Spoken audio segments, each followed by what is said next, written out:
എൻ്റെ പേര് മേരി. ഞാൻ വയനാട്ടിൽ നിന്ന് വരുന്നു. ഞാൻ ഉടമ്പടി എടുത്തത് 2023 മാർച്ച് 15-ാം തീയതിയാണ്. എനിക്ക് മാതാവ് തന്ന അനുഗ്രഹങ്ങൾക്ക് നന്ദി പറയാനാണ് ഞാനിവിടെ കയറി നിൽക്കുന്നത്. ഈ 2024 ജൂലൈ മാസത്തിൽ ഉരുൾപൊട്ടലുണ്ടായ സ്ഥലത്തിൻ്റെ കുറച്ചടുത്താണ് ഞങ്ങളുടെ വീട്. അപ്പോൾ ഞങ്ങളുടെ വീടിൻ്റെ പുറകിൽ ഒരു വലിയ കുന്നാണ്. ഈ കുന്ന് ഒരു ദിവസം രാവിലെ നോക്കുമ്പോൾ ഈ കുന്ന് ഇടിഞ്ഞ് ഇങ്ങനെ ഒഴുകി വരുവാണ്. അപ്പോൾ അതിൻ്റെ അടുത്തൊരു കിണറുണ്ട്. ഈ കിണർ ഇതിന് മുമ്പിൽ പ്രളയത്തിൽ മണ്ണ് മൂടിപ്പോയിട്ട് അത് നന്നാക്കി എടുത്തതാണ്. അതിൻ്റെ അപ്പുറത്ത് ഞങ്ങളുടെ തൊഴുത്തും കുറേ പുല്ലും കൊണ്ടിരിക്കുന്ന ഒരു ഷെഡും.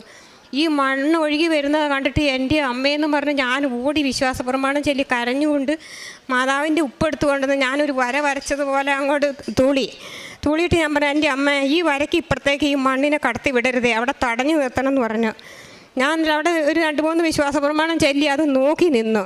ആ വന്ന മണ്ണ് അനങ്ങി വന്ന് അവിടെ ആ ലൈൻ പോലെ അവിടെ നിന്നിട്ട് അത് ഈ കിണറിൻ്റെയും ഈ വൈക്കോൽ ഷെഡിൻ്റെയും നടുക്ക് കൂടി വലിയൊരു വിള്ളൽ 2 സൈഡിലോട്ടും ഉണ്ടായി. ഈ കിണറും വൈക്കോൽ ഷെഡും അവിടെ നിർത്തിയിട്ട് ഈ മണ്ണ് അവിടെ ഒരു വിള്ളലുണ്ടായി. പിന്നെ പെയ്ത മഴ മുഴുവൻ ആ വിള്ളലിൽ കൂടി വെള്ളം ഒഴുകിപ്പോയി. ആ മണ്ണ് അനങ്ങിയിട്ടില്ല.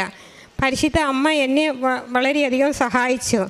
പിന്നെ രണ്ടാമത് എനിക്ക് പറയാനുള്ളത്, ഞങ്ങൾ ഉടമ്പടി എടുത്ത ദിവസം അച്ഛൻ്റെ കൈവെപ്പ് ശുശ്രൂഷ, എൻ്റെ ഭർത്താവിന് 4 ബ്ലോക്കായിരുന്നു ഹാർട്ടിന്. അപ്പോൾ 3 ആൻജിയോഗ്രാം ചെയ്തു മാറ്റി, 1 ബാക്കിയുണ്ടായിരുന്നു.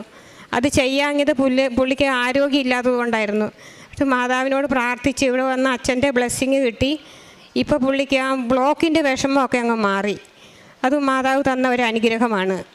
3ാമത് എൻ്റെ മകൾക്ക് രണ്ടാമതൊരു കുഞ്ഞുണ്ടാകുന്ന, മൂത്ത കൊച്ചിന് 4 വയസ്സായി, രണ്ടാമതൊരു കുഞ്ഞുണ്ടാകുന്നില്ലായിരുന്നു. അപ്പോൾ ഞാൻ അഖണ്ഡ ജപമാലയിൽ നിയോഗം സമർപ്പിച്ച് അവൾക്ക് വേണ്ടി പ്രാർത്ഥിച്ചു. ആ മാസം തന്നെ മാതാവ് അവളെ അനുഗ്രഹിച്ചു. അവൾ ആ മാസം തന്നെ ഗർഭിണിയായി. ഇപ്പോൾ കുഞ്ഞുണ്ടായിട്ട് 39 ദിവസമായി. 4ാമത് ഞങ്ങളുടെ തൊഴിൽ മേഖല പശു വളർത്തലാണ്. അതങ്ങ് പരാജയപ്പെട്ടിട്ട് ഞങ്ങൾക്ക് പിന്നെ ഒരു ഗതിയില്ലാണ്ടായി. അപ്പോൾ ഞാൻ മാതാവിനോട് നിയോഗം വെച്ച് പ്രാർത്ഥിച്ചു, എൻ്റെ മാതാവേ, ഞങ്ങളുടെ തൊഴിൽ അങ്ങ് പുരോഗമിച്ച് തരുവാണെങ്കിൽ ഞാൻ മാതാവിൻ്റെ അടുത്ത് വന്ന് സാക്ഷ്യം പറഞ്ഞേക്കാമെന്ന് പറഞ്ഞു.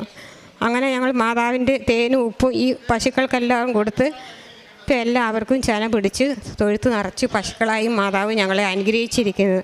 ഇത്രയധികം അനുഗ്രഹം തന്ന മാതാവിനും തിരുക്കുമാരനും കോടാനുകോടി നന്ദി. പിന്നെ ഒരു കാര്യം കൂടി ഉണ്ട്, അത് ഞാൻ എഴുതിയില്ലായിരുന്നു. 2.5 വർഷമായി എൻ്റെ മകൾക്ക് 5 കൊല്ലമായിട്ട് കിട്ടാണ്ട് കിട്ടുന്ന ഒരു 2.5 ലക്ഷം രൂപ ഇതിനു മുമ്പ് നിയോഗം ഉടമ്പടി പുതുക്കിയപ്പോൾ നിയോഗം വെച്ചു. ആ 1 മാസം കഴിഞ്ഞപ്പോൾ ആ പൈസ അവൾക്ക് കിട്ടി. ഞങ്ങളുടെ അടുത്ത് കുറച്ച് ദൂരെയാണ്, കുറച്ച് അമ്മച്ചിമാരുള്ള അനാഥാലയങ്ങളുണ്ട്. അവിടെ ഞങ്ങൾ ഈ ഉടമ്പടി എടുത്തൊരു 3-4 പേര് കൂടി പോവുകയും അവർക്ക് വേണ്ട ഭക്ഷണ സാധനം ഒക്കെ മേടിച്ചു കൊടുക്കുകയും. ഈ കഴിഞ്ഞ മാസം ഞങ്ങൾ അവരെ വിളിച്ചപ്പോൾ അവർ ഞങ്ങൾക്ക് പറഞ്ഞു, അമ്മച്ചിമാരാണ്, അവർക്ക് അടിവസ്ത്രമാണ് ഇല്ലാത്തത്, മറ്റുള്ള വസ്ത്രങ്ങളെല്ലാം എല്ലാവരും കൊണ്ടുപോകണം. ഞങ്ങളൊരു 3 പേര് കൂടിയിട്ട് അവർക്കൊക്കെ 2 ജോഡി 3 ജോഡി അടിവസ്ത്രങ്ങൾ മേടിച്ചു കൊടുത്തു. പിന്നെ ഞങ്ങൾ ആശുപത്രിയിൽ പോകും, പാവപ്പെട്ടവരെ കണ്ട് അവരെ സഹായിക്കും, രോഗികൾക്ക് വേണ്ടുന്ന സഹായം മരുന്ന് മേടിക്കാനൊക്കെ കൊടുക്കും.